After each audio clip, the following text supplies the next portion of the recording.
Yeah.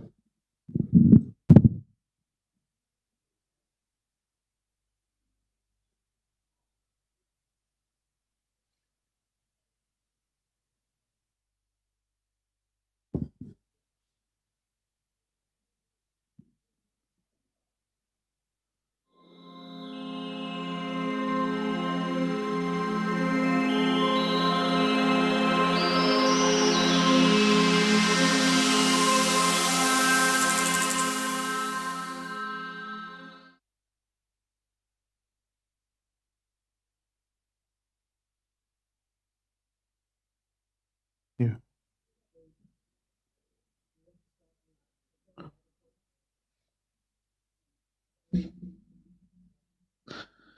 اللهم صل على محمد وآل محمد.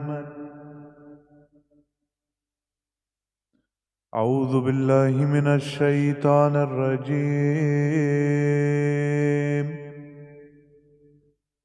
بسم الله الرحمن الرحيم.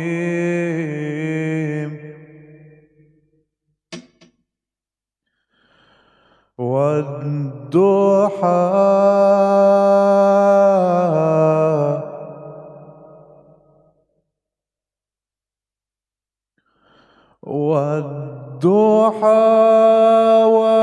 والليل إذا سجى ما ودعك ربك وما قلى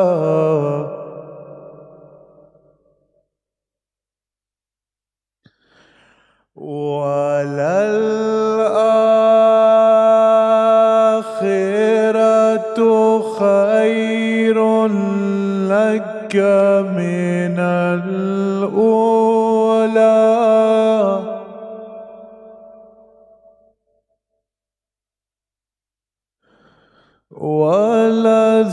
ولسوف يعطيك ربك وما قلى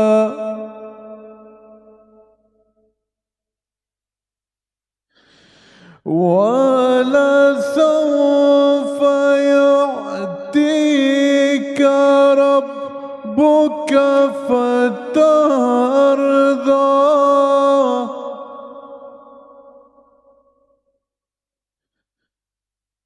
ألم يجدك يتيما فآوى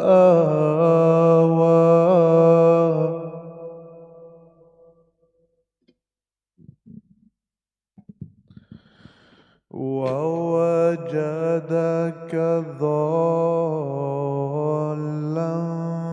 فهدى ووجدك عائلا فأغنى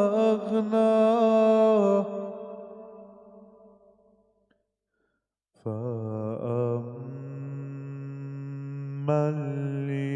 اليتيم فلا تقهر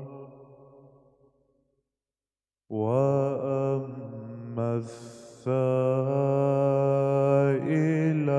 فلا تنهر وأما بنعمة ربك فحدث.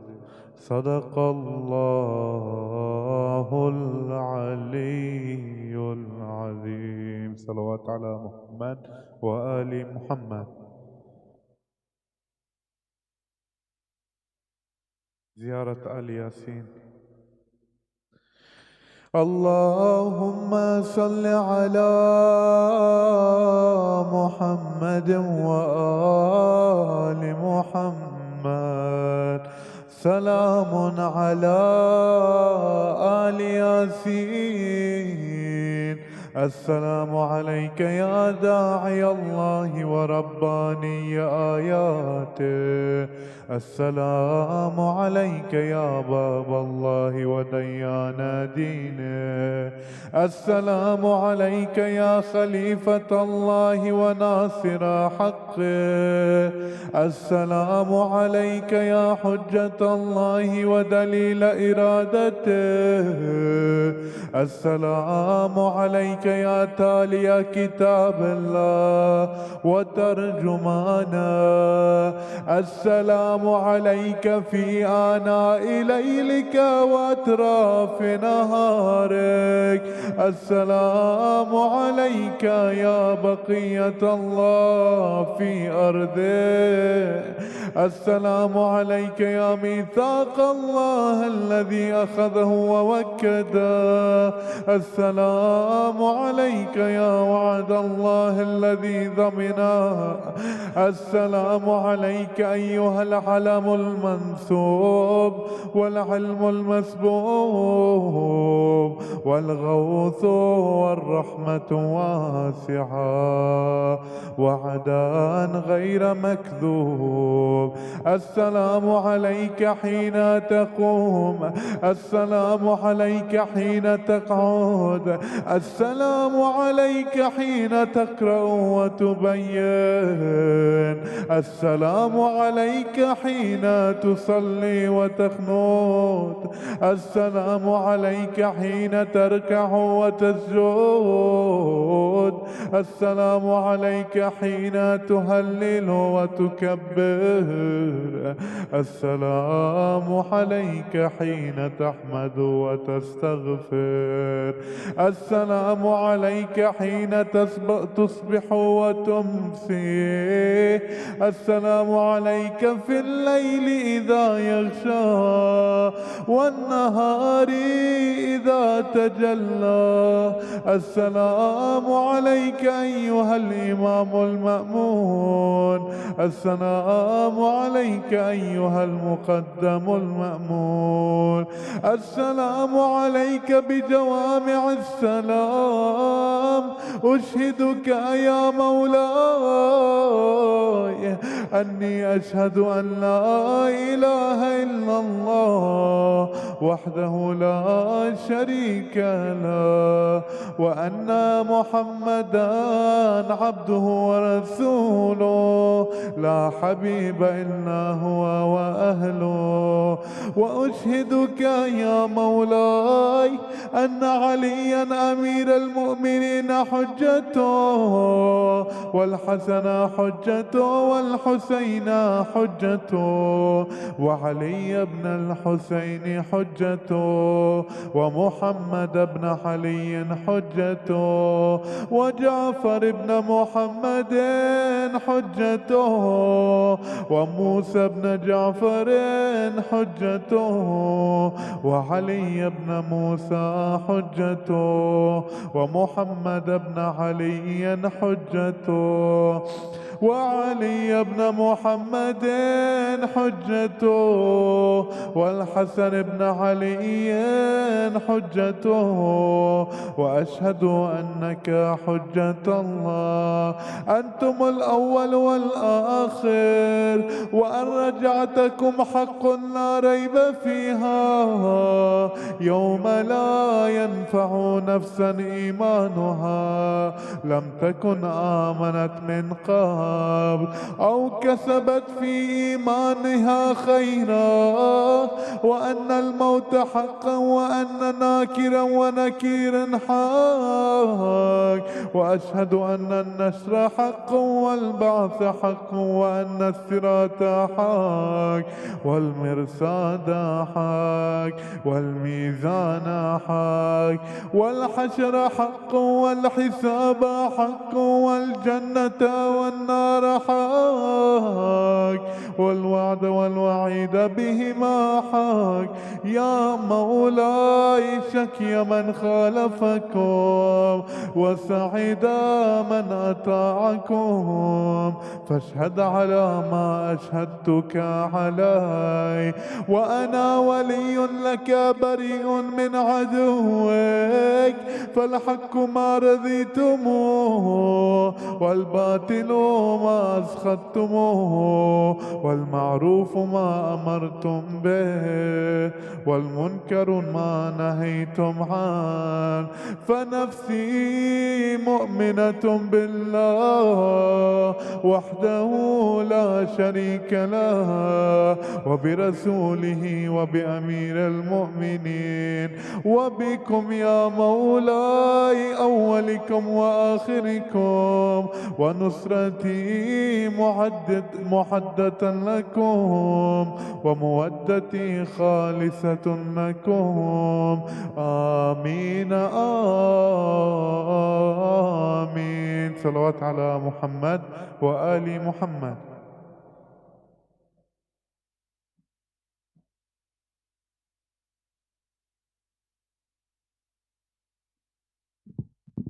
Ahsan, brother Ahmed. Can we please recite one loud salawat for that amazing recitation?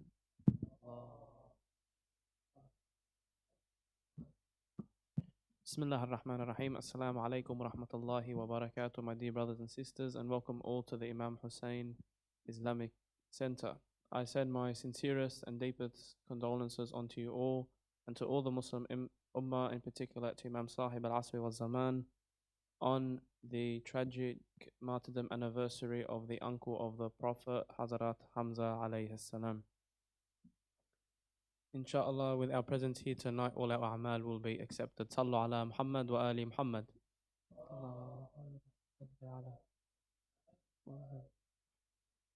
Just a friendly reminder that throughout the week, IHIC does have a lot of programs and courses going around. So by the blessings of Allah subhanahu wa ta'ala, last Tuesday we began our courses, 3 different courses. Farsi for beginners with Sheikh Mohammad Mehdi, Quran reading also by Sheikh Mohammad Mehdi, and jurisprudence and fundamentals with Sheikh Mohammad Mehdi. There are some limited spots that are filling up fast. So if anyone who has not registered and did not attend last week, there are still some spots. If you would like us to reserve a spot for you, please message us on our Facebook or Instagram, and we will see if there are any available spots, and we will slot you in, inshallah. A reminder also, our Thursday program with Sheikh Mohammad Mehdi has begun again after the month of Ramadan, which is tafsir of the Holy Quran, followed by Dua Kumail, which begins at 7:30. We have our Friday night programs like tonight, every Friday, and we also have our Saturday schools on Saturday. So inshallah, there's a lot of programs throughout the week, and would love to see you all there, inshallah. Without any further delay, I ask that we recite 3 loud salawat as we welcome Sheikh Mohammad Mehdi to begin tonight's lecture. Sallu ala Muhammad wa ali Muhammad.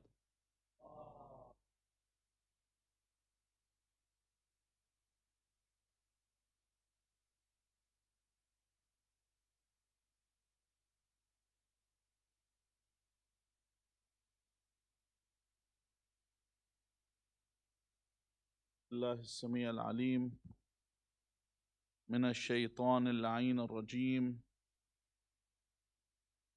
بفضل الله بسم الله الرحمن الرحيم الحمد لله رب العالمين الحمد لله والحمد حقه كما يستحقه حمدا كثيرا الحمد لله الذي هدانا لهذا وما كنا لنهتدي لولا أن هدانا الله اللهم لعن أول ظالم ظلم حق محمد وآل محمد وآخر تابع له على ذلك اللهم لعن العصابة التي جاهدت الحسين وشايعت وبايعت وتابعت على قتله اللهم لعنهم جميعا ثم الصلاة والسلام على خير خلق الله أجمعين محمد اللهم صل على محمد وآل محمد وعلى أهل بيت الطيبين الطاهرين واللعنة الدائمة على أعدائهم أجمعين إلى قيام يوم الدين. قال الله العظيم في كتابه الكريم: بسم الله الرحمن الرحيم: وما أصابكم يوم التقى الجمعان فبإذن الله وليعلم المؤمنين وليعلم الذين نافقوا. And what struck you on the day the two armies met was by permission of Allah, that He might make evident the true believers and that He might make evident those who are hypocrites. Amanna billah. صدق الله العلي العظيم. صلوا على محمد وآل محمد.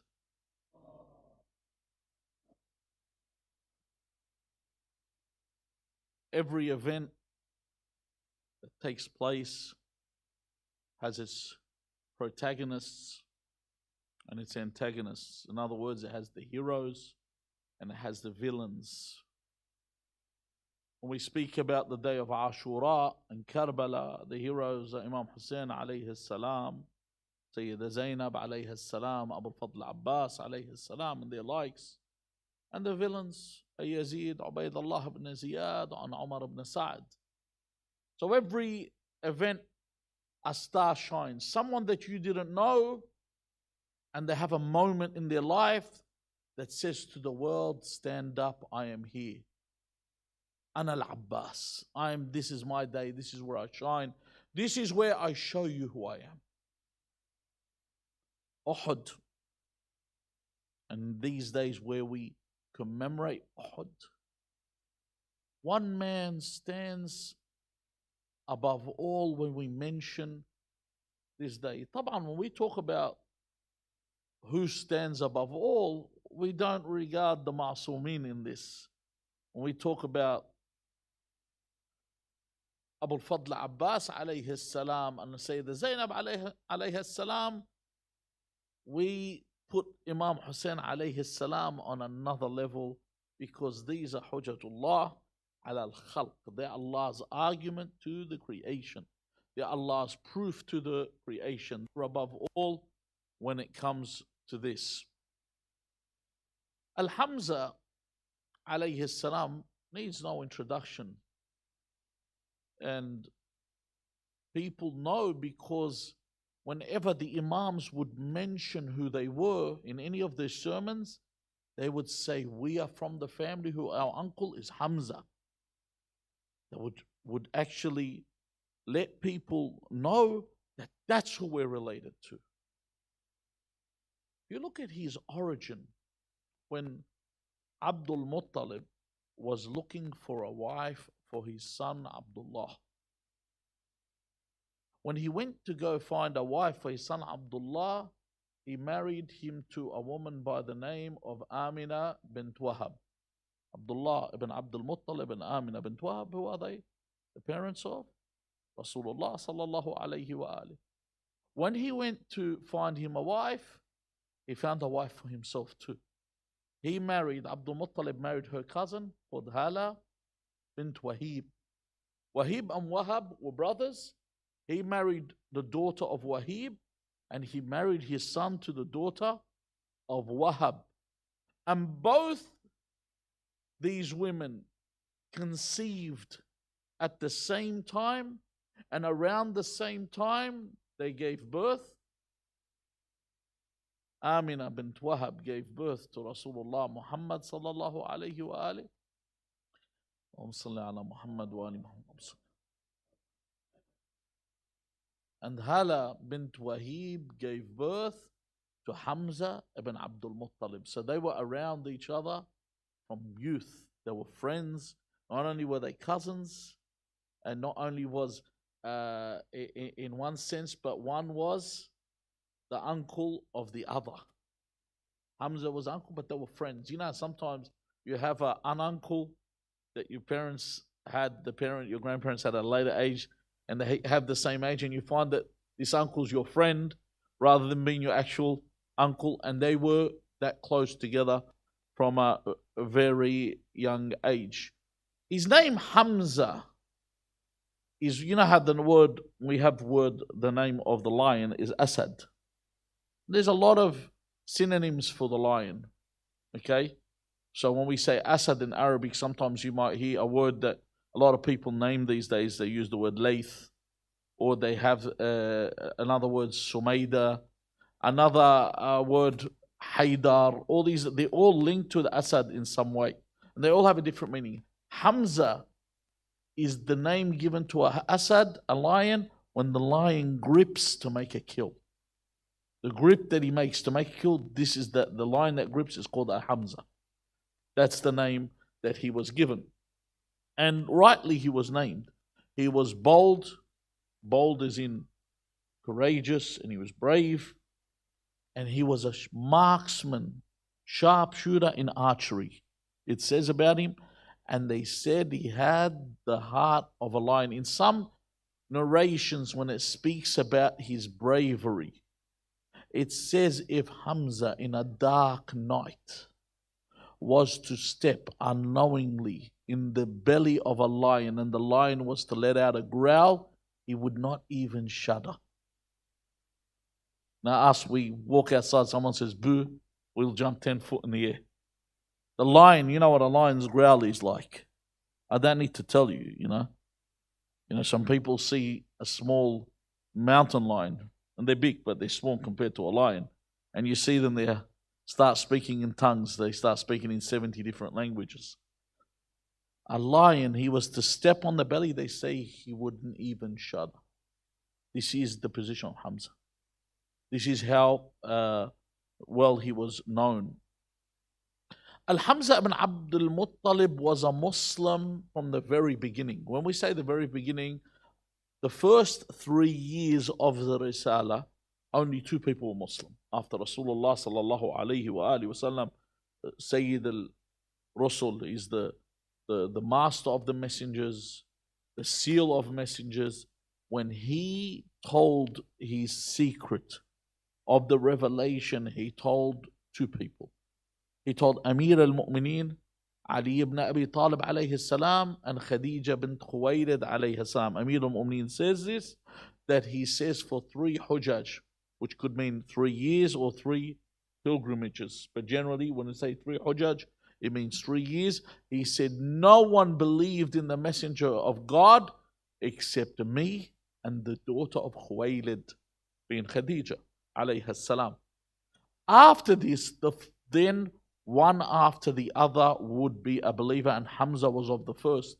And of the evidence we have of this is when Abu Dhar al-Ghifari, who was in the first 10 people to become Muslims, when he came towards Islam and he asked to meet the Prophet, he first came to Abu Talib. Abu Talib was the outside ring. There was 4 rings before you get to the Prophet, 4 circles. The first circle, the contact to get into that, was Abu Talib. Obviously, Abu Talib was someone that did not announce his belief publicly in order for him to still be a member with the Qurayshites when they had their meetings, and also to protect the Prophet. So when he came to see him, and this is proof of his belief, because Rasulullah used him as a protection. You know, the messenger of God would have this as a circle. The first link to that circle was Abu Talib.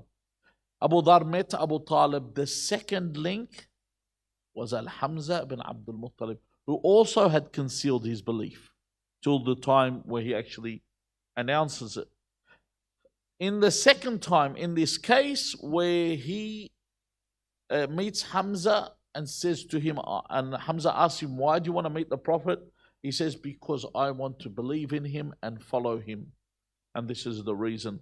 So then Abu Dhar Hamza introduces Abu Dhar to the next link, which is Ja'far ibn Abi Talib, who is the next link, and then they are introduced to the final link to the Messenger of God, which is Amir al-Mu'mineen, Ali ibn Abi Talib alayhi salam. So he conceals the faith like this. When does he actually disclose his belief? See, Hamza would go, he was a hunter. He'd go hunting, and when he'd return from his hunt, he had a habit where he would come to the Kaaba. See, a lot of the people don't understand that when it comes to the Arabs, not all of them were mushrikeen. There were Arabs that were muwahhideen, that believed in God. People that were still on the path of Nabi Isa alayhi salam, the real path. Those that followed Sham'un, those that followed Saint Peter after Nabi Isa, not those that deviated, that were still upon the path. And so when he would return from the hunt, he would do a tawaf around the Kaaba. So the tawaf was there, not the actual Hajj in a sense, but there was tawaf. Then he would go home to his family. Before he would go to his family, Hamza would come do tawaf. While he was doing tawaf, one of the maid servants of one of the Arabs comes and says, "Oh Hamza, have you heard what happened to your nephew Muhammad sallallahu alaihi wasallam?" And he said, "What happened?" And she said that Abu Jahl came and he got the innards of a sheep, the innards of sheep, the guts and all, and he threw them on the head of the Prophet. And then he stepped on the Prophet's shoulder in this way. And she said, yet Muhammad did not move and did not say anything. So Hamza doesn't return home. Firstly, he says to her, "Is this what you saw with your eyes?" She says, "Yes." So immediately he goes to the diwan and the Prophet is there seated, where all the Quraysh are seated, and he takes the bow and he whacks Abu Jahl on his head with it. Abu Jahl lets out a scream, a loud scream, and then Hamza says to Hamza, "Why do you hit me? Your nephew humiliates our gods. Your nephew makes a mockery of what we worship." And Hamza says, "I do not worship what you worship. All you worship are stones. وَإِنِّي أَشْهَدُ أَن لَا إِلَهَ إِلَّا اللَّهُ وَأَنَّ مُحَمَّدَ رَسُولُ اللَّهِ."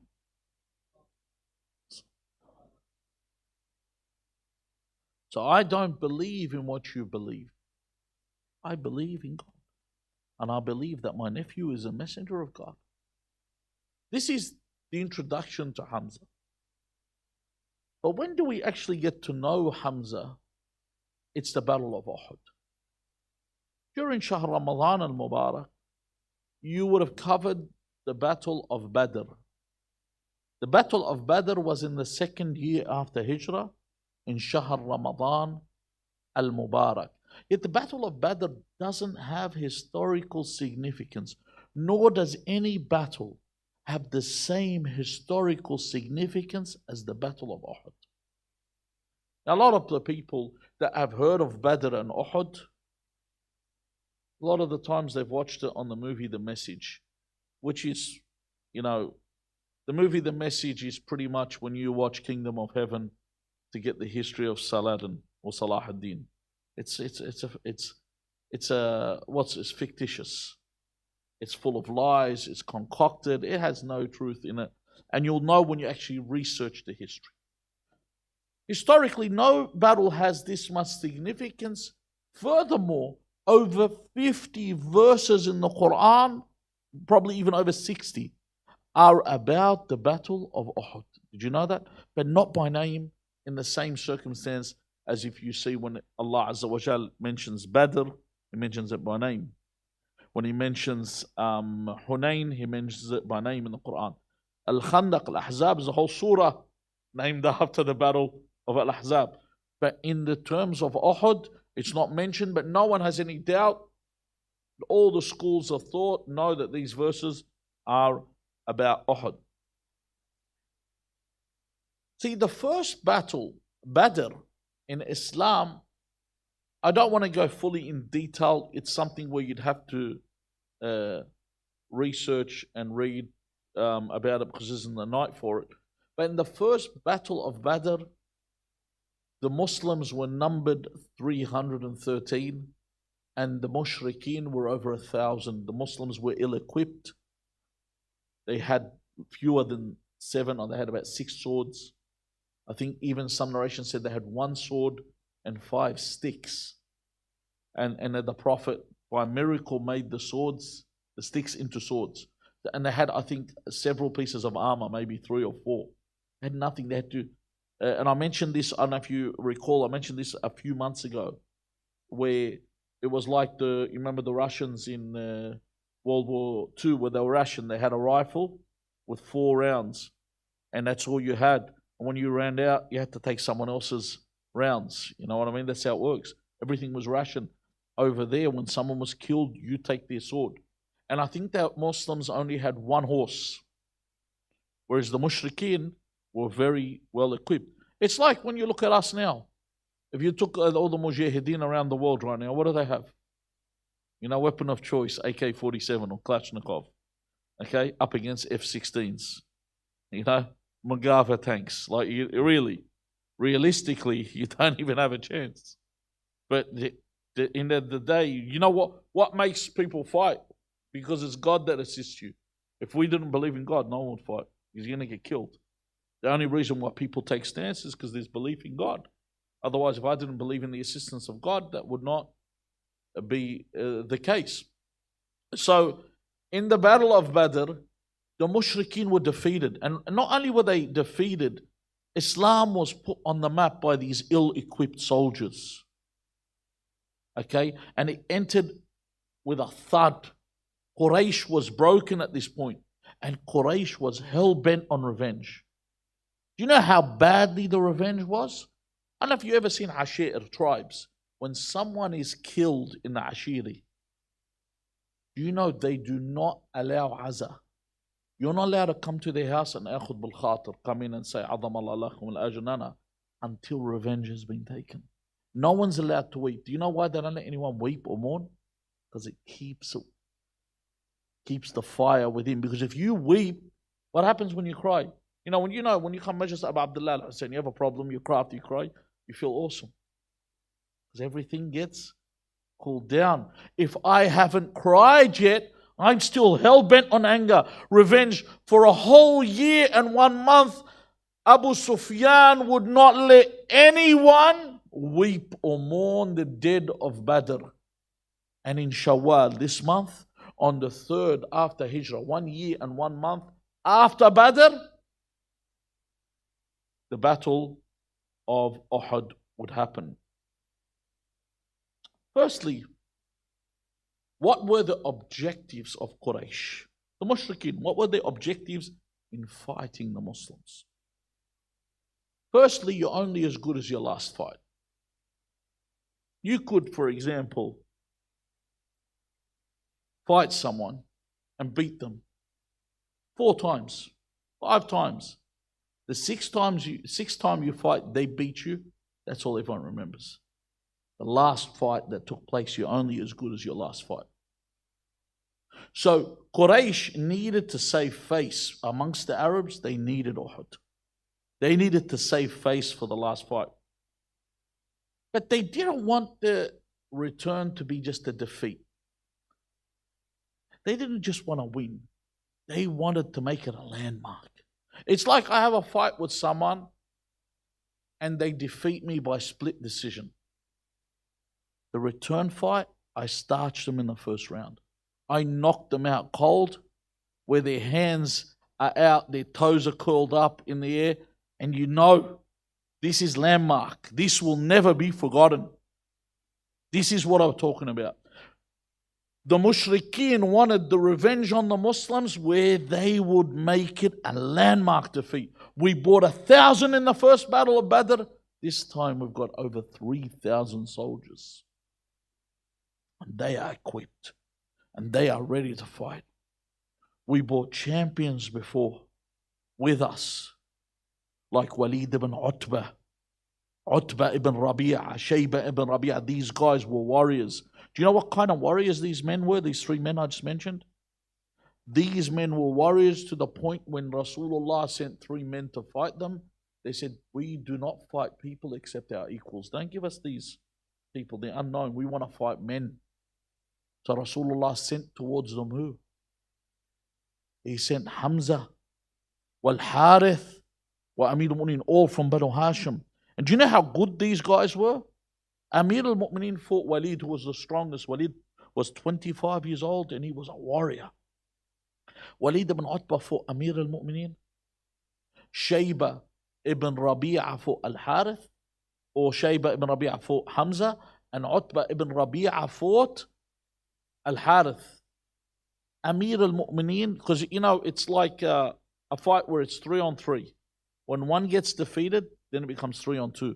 That's how the duels work. If it's not a 1-on-1 duel, it's a 2-on-2 duel. Once one gets defeated, then it becomes 2-on-1. And no one's allowed to interfere. So Amir al-Mu'mineen defeats Walid ibn Utbah. Then he kills Utbah ibn Rabi'a because Harith has his leg severed. And then Shayba, this is how strong they were. Shayba was fighting Hamza and it was going. The duel wasn't, it's not like the cartoons. It's not like you're watching anime, you're watching One Punch Man, this guy hits someone and they're gone. It's none of that. You're talking about someone that can fight, the warriors. They weren't walkovers. So in this battle, Shayba and Hamza are fighting and they're tired from the fight. Amir al-Mu'mineen comes from behind and he says, lower your head, my uncle. Hamza comes in forward, puts his head into the chest of Shayba. Amir al-Mu'mineen severs the head of Shayba, and all three champions of Quraysh are defeated. This time, they bring a family of warriors. They bring the family of Abu Talha. And the head of them is Talha ibn Abu Talha. This guy was a staunch, like when they talk to you about a warrior, a champion, this is what they brought in Uhud. 9 members from this family, each one is a warrior. And each one would take the standard. This is what they brought into this fight. So that was their first objective. They wanted to win, and they wanted to win with a bang. The second objective they had is they needed to get rid of the heads of Islam. They needed to kill the Messenger of God. They needed to kill Ali ibn Abi Talib, and they needed to kill Hamza. They wanted all 3 dead. Why? Because once you cut the chiefs' heads off, the Indians are easy to control. That's why if you ever notice, the objective, I know with how they have with some of the agreements they used to have in battles in the old days, that you weren't allowed to target officers. You're only allowed to kill the soldiers. Because in other words, like, you know why they never used to target the officers? Because it's just you and I having an argument. So my minions fight your minions. There's an old African idiom or saying that they say, when elephants fight, ants get crushed. In other words, you and I are fighting, but the way we fight is we'll go into another country where human life is expendable, and we just let them fight each other, and we sit back and we watch. So this is what would happen in the old days. Whereas this wasn't one of these political fights. This was a fight. They wanted to take out the heads. They wanted to kill the 3 main heads because they needed to save face again. The third thing that they wanted to do is because the Battle of Badr, they have, when you read Surah Al-Quraysh, Ilafi Quraysh. What's Ilaf? Ilaf is the security of Quraysh. They had a security for them from traveling from Rahlat al-Shita wa Sayf, where the journey where they would trade, they'd go from Mecca towards Damascus. So when you're going on a map, you're looking, Mecca's there, Medina's above, and Damascus at the top. So when you travel from Mecca, you will travel past Medina towards Damascus. They did not want to be attacked from Medina. So even if they win this battle, the Muslims still have power in Medina. What happens? At any point, the Muslims can overtake the caravan. So they said, we have to take control and occupy. So you could see, the Zionists probably took their knowledge from these people. It's the Zionists, they do those safety zones that they have. They think as much as they can. But in other words, we have to suffocate you so we can guarantee our security. A bit like the mafia. Mafia used to come up and say, listen, you need to pay us protection money. Protection from who? Protection from them. That's who you're paying. When you're taking a gangster comes to collect protection money, you're collecting protection from them. So these are the same. The whole idea of Medina, and they're afraid because they plan on robbing the Muslims again, and they don't want the Muslims to come and take their stuff back. So they wanted to overtake Medina. like I said, they brought 3 times the army that they had originally. And this time, unlike Badr, they brought women along. In Uhud, Mushrikeen brought their women. You know why? One of the things is women boost morale. You ever notice, like, you're playing a game of football and everyone's playing normal, having fun, suddenly girls turn up. And then someone hits you with a rib shot or something and tackles you. You go, what was that for? Girls are watching. You know, he's got to put on a show now. Now he's got to really show a bulge. Now he's got to show that he's a man. So when he goes for a hit up, he comes at 100 miles an hour. Because he's got to show the ladies he's up there. You know what I mean? He's got to put on a show now. So this is what they did to boost their morale. They brought ladies there. They put the women there. The other thing is, if I bring women there, the war can go for longer. Because each man has a tent. They go back to their families. They don't have to be so long away from their families. And they intended to lay siege around Medina until the Muslims folded. So they brought everything with them. Now, what was the method of the Mushrikeen? What was the method of the Mushrikeen in this battle? One of the things that they used is what they refer to as the 5th column. If you've heard of this. The 5th column is pretty much where you have guys, or what we call in Arabic, umala. You have guys that work, or collaborators. You got guys that are with you, but they're working for the enemy. Or the Westerns call them sleeper cells. Basically, they're with you until they're active. They get messages of what they need to do at the specific time. Allah Azza wa Jal says in the Quran about this. He says, وَمِمَّنْ حَوْلَكُمْ مِنَ الْأَعْرَابِ مُنَافِقُونَ. He says, around you are of the A'rab, the Bedouins that are hypocrites. And وَمِنْ أَهْلِ الْمَدِينَةِ. And of the Madanites, he says that they are also hypocrites, of them. And then he says, مَرَدُوا عَلَى النِّفَاقِ. Maradu ala nifaq, it's become what? Customary for them to be hypocrites. They're used to it. You know, when someone lies, they lie all the time. You'll be sitting with them and go, wow, politicians. That's how they can just lie so normally. Is this guy serious? How does he keep a straight face? How can he lie like this to you? And it's normal. It's become customary for them to lie. Then he says, Maradu, Allah Azza wa Jalla says, Maradu ala nifaq la ta'lamuhum. نَحْنُ نَعْلَمُهُمْ. You, the people, do not know who they are. Allah and His Messenger know who they are. They know who these hypocrites are. They know who they are. They have knowledge of who these hypocrites are. Of them, which is the most common, is Abdullah ibn Ubay ibn Salul. Even he was so manipulative, he had managed to get of the Muhajirin and the Ansar to agree to his ways. And this was the benefit of Uhud. Rasulullah was able to expose something that today other schools of thought will tell you what. They'll say all of the Sahaba are what? Udul. They say all the companions of the Prophet are what? They're all just, they're all mu'mineen. Allah says no. I will show you there are Sahaba that are munafiqs. Allah says this in the Quran. So they can't say this hadith we don't believe in. This is the Quran. It says of them they are munafiqs. And the Prophet exposes the hypocrites of the Sahaba in this. Uhud was the litmus test. This is the importance of Uhud. And this is the verse I introduced with. وَمَا أَصَابَكُمْ يَوْمَ الْتَقَى الْجَمْعَانِ فَبِإِذْنِ اللَّهِ وَلِيَعْلَمَ الْمُؤْمِنِينَ وَلِيَعْلَمَ الَّذِينَ نَافَقُوا. So what struck you on the day that the two armies met in Uhud, the Mushrikeen and the Muslimin, Allah says whatever happened, whatever affected you or struck you was with the permission of Allah. Why? He says, وَلِيَعْلَمَ الْمُؤْمِنِينَ. So that Allah makes evident to you who the believers are from this battle. Battle of Uhud will let you know who the believers are and who the hypocrites are. And he says, وَلِيَعْلَمَ الَّذِينَ نَافَقُوا. So you'll know who are the hypocrites. They exposed, the Battle of Uhud exposed the most prominent of the Muhajirin Ansar and the plots and how they exposed the Messenger of God. And this was the first failure of the fifth column.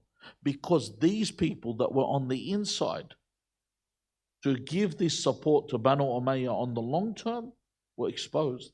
So eventually everything will be unraveled, everything will be uncovered. So it wouldn't be such a smooth transition in power as they thought it would be.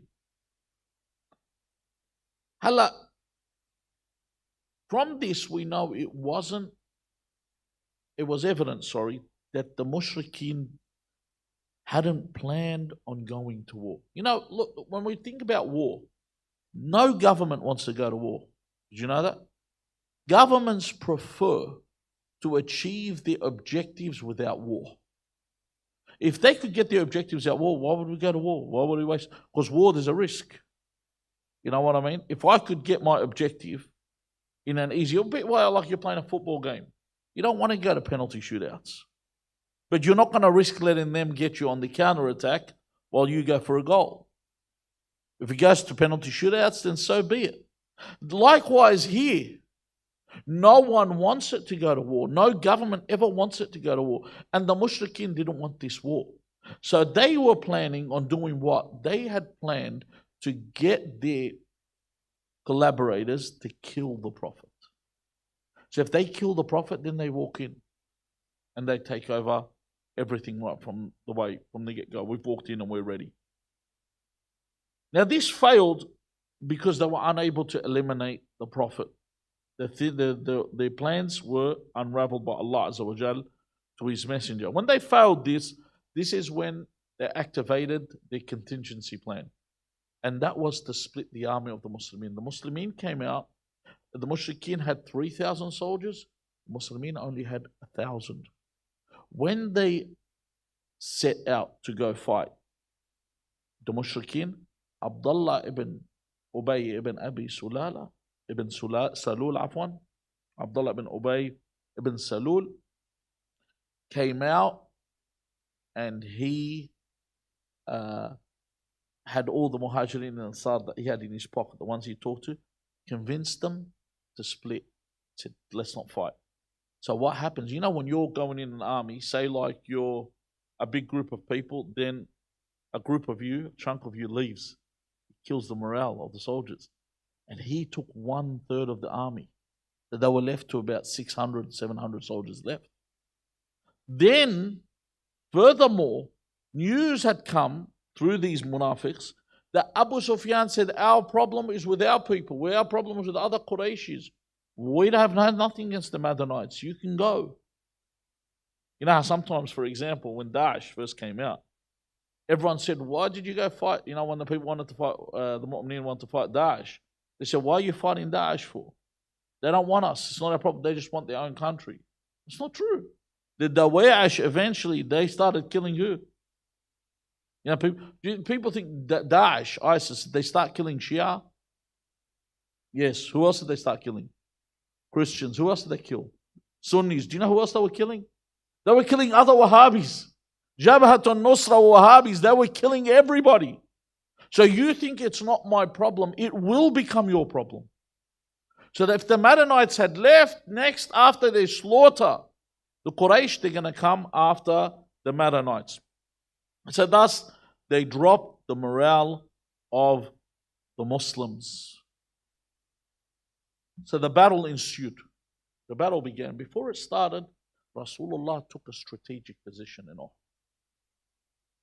The numbers were much less than the Mushrikeen. So he had his back to the Mount of Uhud. If you ever go to Uhud, you'll see where it is. And he put archers up there.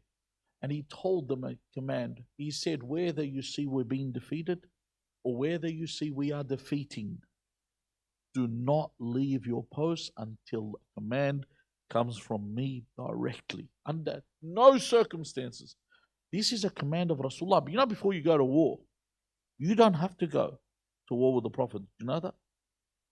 Imam Hussein alayhi salam on the day of Ashura gave him the option. It's not like he puts a gun to you. It's wajib on you to fight on his side. It's wajib. But you don't have to in the sense, it's not like here in Australia, when World War I happened, you got conscripted. If you didn't, you would be imprisoned. It wasn't like that. You'd commit a sin and you'll go to hell for not going with the Prophet, unless you repented. but you would not have a gun to your head. No one came and put a sword to your throat, said you have to fight. No conscription. So those that came to fight, they did a what? They gave a bay'ah, an allegiance to Rasulullah that we will not leave you and we will be obedient to you. So they've made allegiance. This is even worse. So we got them to stand on this post. And then the battle began. The duel began. Who did they bring out? They brought out their champion. Talha ibn Abi Talha. This man came out and did the same chants they always do. Who wants to go to their heaven? Let me send you to your heaven. The same kind of chants. Amir al-Mu'mineen took the standard. Talha had the standard. They fought. The first strike that Talha ibn Abi Talha did, he struck over towards Amir al-Mu'mineen. Amir al-Mu'mineen repelled it with his shield.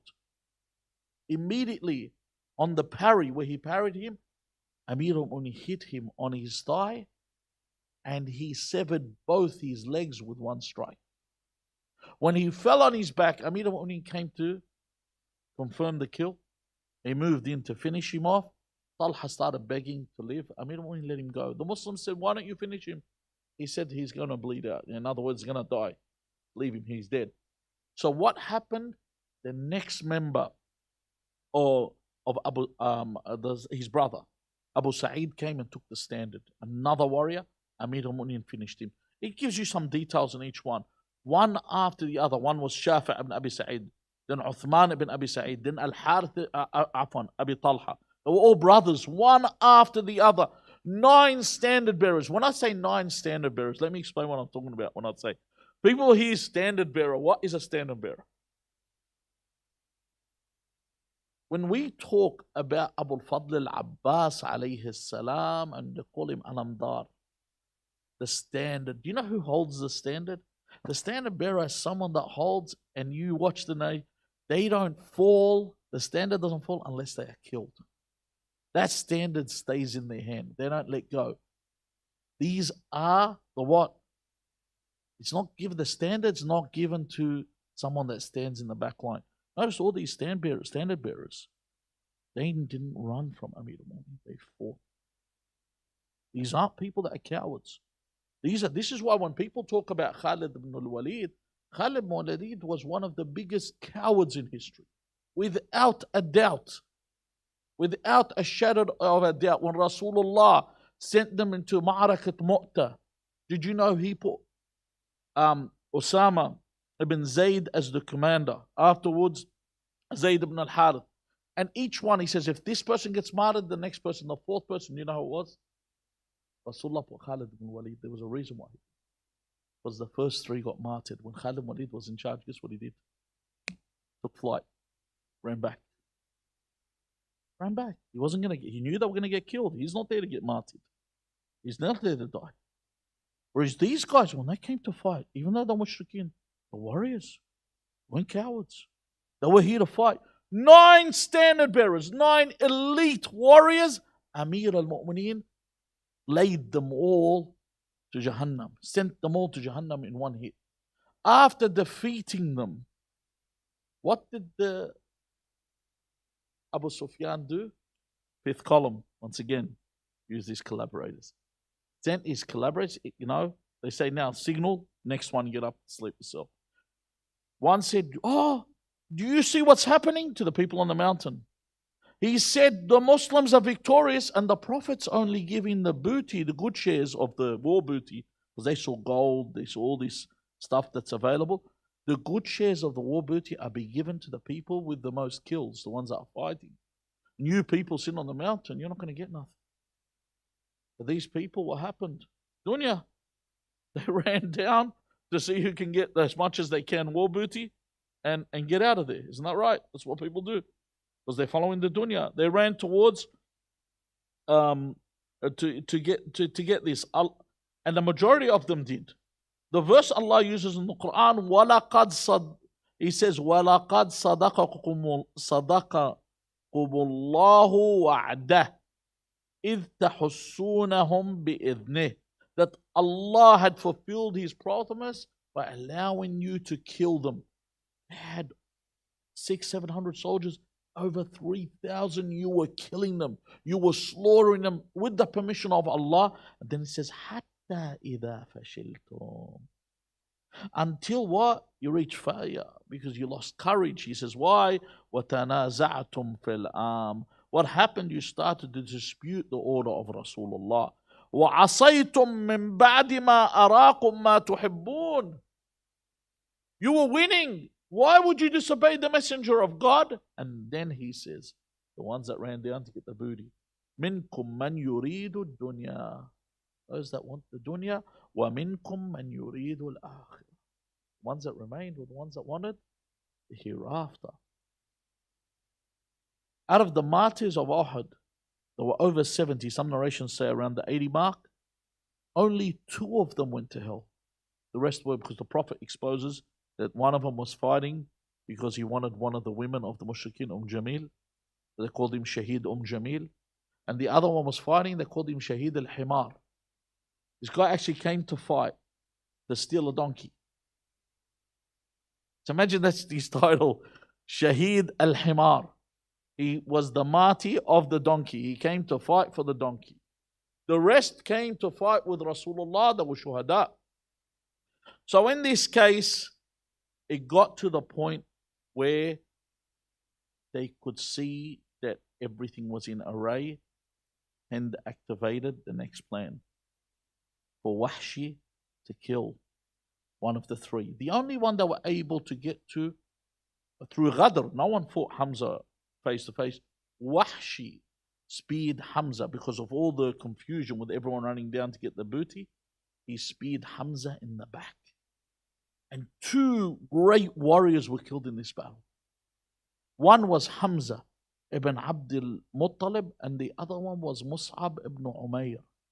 They were both, Mus'ab ibn Umayr, in his appearance, he looked like the messenger of God. In the way he stands and his clothing, his appearance looked like him. So when Hamza was killed by Wahshi and Mus'ab ibn Umayr was killed, what was the next plan of the 5th column? It's unbelievable how, if you read about the way they work with collaborators, was to tell them Rasulullah is killed. The Prophet has been killed. One of the companions, very well-known companion, he said that I was running up the mountain like a mountain goat. This very well-known companion. That, have you seen the mountain goats that they run up? That's how afraid he was. But then he changes it. He says to get ready and come back and fight, which he didn't do nothing. I don't know where he ended up. Some of them ended up 39 kilometers south or 40 kilometers south of Medina. North of Medina. And when they were taken off from the battle. And they would stay there for days to make sure everything was clear, the coast was clear. So then when they said the Prophet has died, everyone fled. The narrations say, I'm really this, if I want to talk about Uhud, honestly, if I've out of all the research I've done, I could have made 50 lectures. I'm really compressing this. This is unbelievable what you could get at 50, and I'm not using hyperbole. I'm really crushing it as much as I can. But what happened at the very end here was that there was no one left with the Prophet. Who was left with the Prophet? The narrations say between the ones that were martyred, obviously, that were started getting killed, but the final ones that remained, some narrations say was down to about 7 or 8, all the way up to, some say 14, some say 30. But if you look at all the names, and this is something I was reading, and I was listening to some of the lessons of the ulama. One alim, you know what he said? He said, I challenge anyone to give me a name that's consistent in every narration except 2 names. Only 2 names are in every nation. There's a lot of people I used to think that were there, like Zubair. I used to always, my life, thought Zubair ibn al-Awwam was there. This alim says there's no way. He goes, he was not one of them. He said of the 2 that were there in every narration, one was Amir al-Mu'mineen, Ali ibn Abi Talib alayhi salam. And the other one was Abu Dujana al-Ansari. He's the one. You know what he was like? He went up to the messenger of God. This man was like amazing. He said to the messenger of God that I am here at your service. I'm here to defend you. The Messenger of God said to him, Anta hillun min bay'ati. You are free from your allegiance. You can go. Run with your friends. They've all ran. Don't stay. In other words, me and Ali can hold our own. We can stand here and fight. He says, Ya Rasulullah, what would be of me if I've given you my word to defend you? What kind of a person am I? I give you a word, and when you're left all alone, to run away from you. What kind of people these kind of companions were? Righteous companions. And he stayed and fought by the Messenger of God until he was martyred from his injuries in defending. Rasulullah and Amir al-Mu'mineen defended the field, and the mushrikeen took flight. The problem here, historically, and this is what you find, is everyone says that Uhud was the loss for the Mu'mins. That's why on my phone I put on my WhatsApp status that speech, if anyone understood this. Put that speech for Sayyid Hassan Nasrallah in the 2006. I don't know if anyone's seen it. September 2006, he gives a speech. In this speech, he actually says that people are in confusion over who won and who lost the war. And he says, whoever feels like the victor, then they were victorious. And whoever feels like they were vanquished, then they are the vanquished. Whoever thinks that they were defeated, then they are the defeated. The same with Uhud. Those that had plotted against the Prophet. Those that, I'm saying it's the same idea. Those that are nothing's compared to Rasulullah sallallahu alayhi wa. But those that had plotted against Rasulullah and fought against Rasulullah and wanted to see the Prophet defeated, that's why they claim Uhud was a defeat. Because they didn't get anything out of it. But those that were truly fighting with Rasulullah, no, it was a victory. If you break up Uhud, it was what they call in English, they call it a Pyrrhic victory. A Pyrrhic victory, there was a king called Pyrrhus. A Pyrrhic victory is a victory that comes at such a great loss. That's all it is. They won, but they lost so many. In terms of quality, they lost better men than what the Mushrikeen lost. And in terms of quantity, they had more people killed than the Mushrikeen. But they won. Why?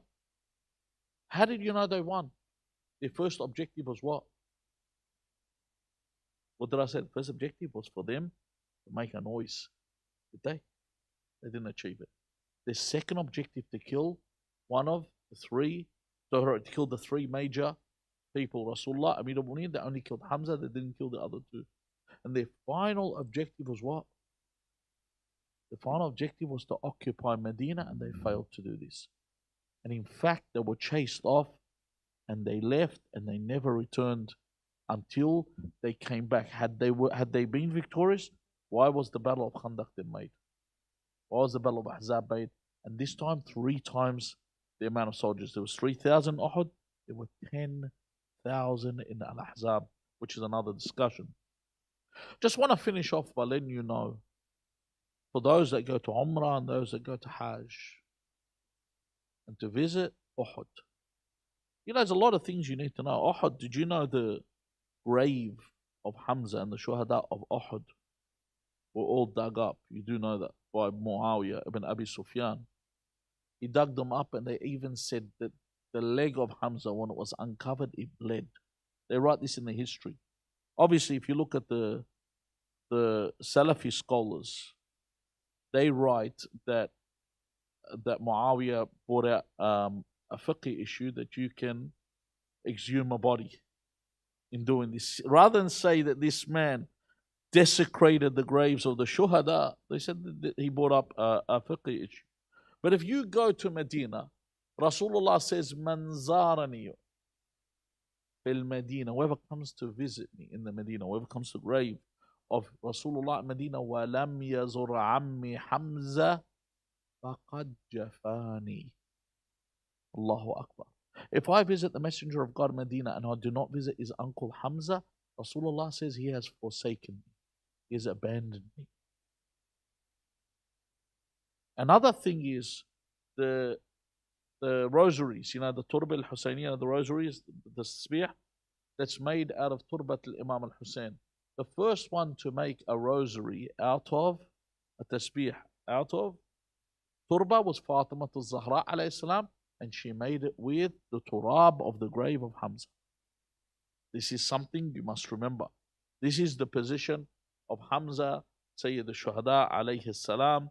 We ask Allah Azza wa Jal to grant us the opportunity to visit Hamza alayhi salam in Medina, and we ask Allah to grant us His intercession on the Day of Judgment.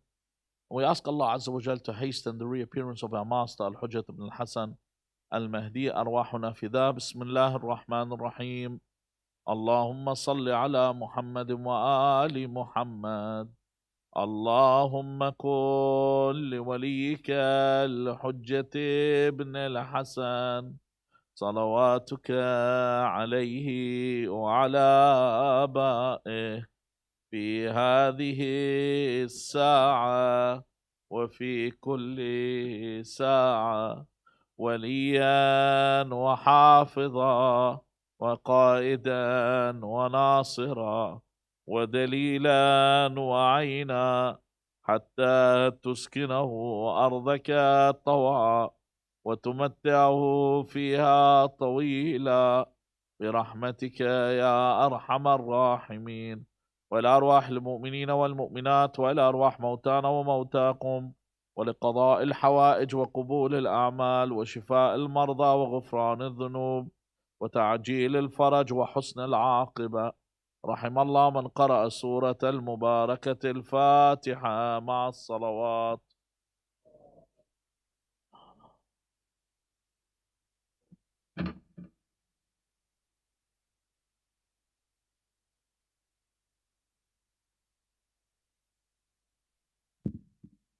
صلوات على محمد وآل محمد.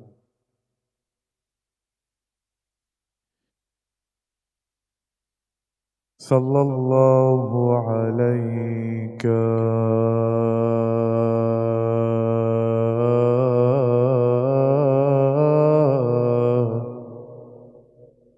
يا سيدي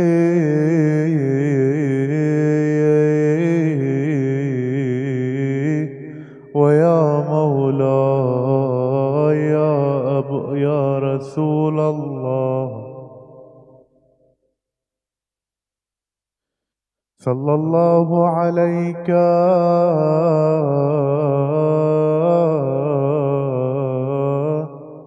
وعلى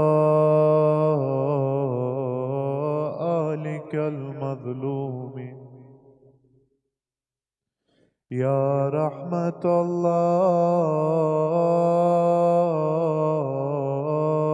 الله الواسعة ويا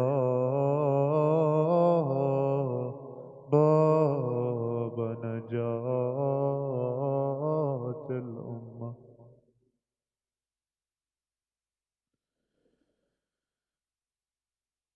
For the uncle of the Prophet, we come together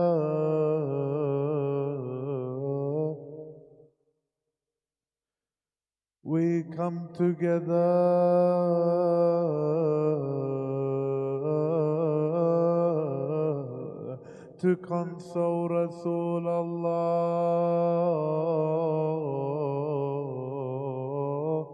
saying, Ya Rasul Allah, Ya Rasul Allah, Ya عظم الله لك الأجر يا حبيبي يا رسول الله. For we lost him, we lost Hamza in the battle.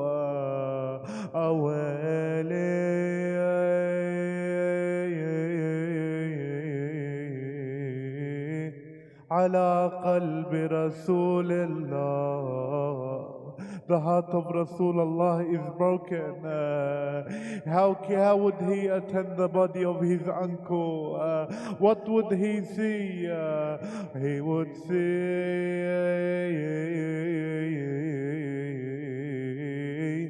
that the body of his uncle had been opened up.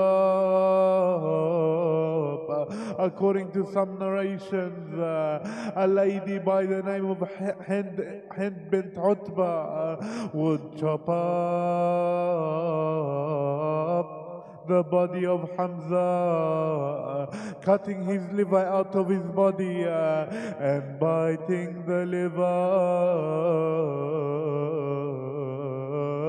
My dear brothers and sisters, what does this remind you of? Ya Rasulullah, what if you saw what happened in the land of Karbala to the body of Abu al-Fadl al-Abbas, that body that was chopped up? What if you saw the body of Abu Abdullah? What if I told you that Ya Rasulullah, you attended the body of Hamza, but who was there to attend the bodies of Abu al-Fadl al-Abbas? And who was there to attend the body of Abu Abdullah? Who was there to attend them besides the women and the haram of Rasulullah? That same flag that Hamza would hold in the battlefield was the flag that Abu al-Fadl al-Abbas, that flag that would cover him as he fell on the floor just hours before. What would happen? He would be waiting to go to the battlefield, and they would say, "Oh uncle, get us some water." Sukaina would come out. What could she say? "Ya amma la tinsa al-wahd ana al-aziz askena ذاب الأشفاف من الدمى جيب العذاب وروينا تقل يا عباس القمر وخلت ايديها بجفة ارجع يا راعي المرجلة حالتنا صعبة وكلفة. Uncle, the holder of the flag, Abdullah is crying so loud. Bring him some water to comfort him. He looks so pale and weak. ذاب الدليل ابن العتش انهض يا غالي حلايا ذاب الاشفاف من الدماء يا ابويا الفضل روينا. والله والله يا عين ابكي على سادات المنية، والله يا عين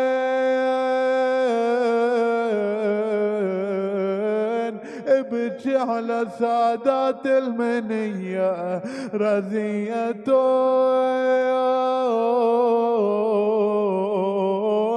غذت أعظم رزية. واذكر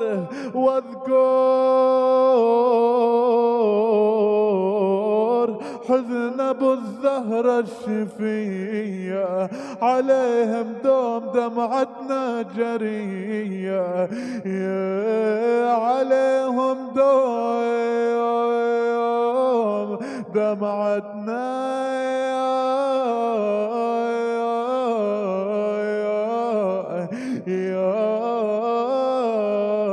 جرية. إنا لله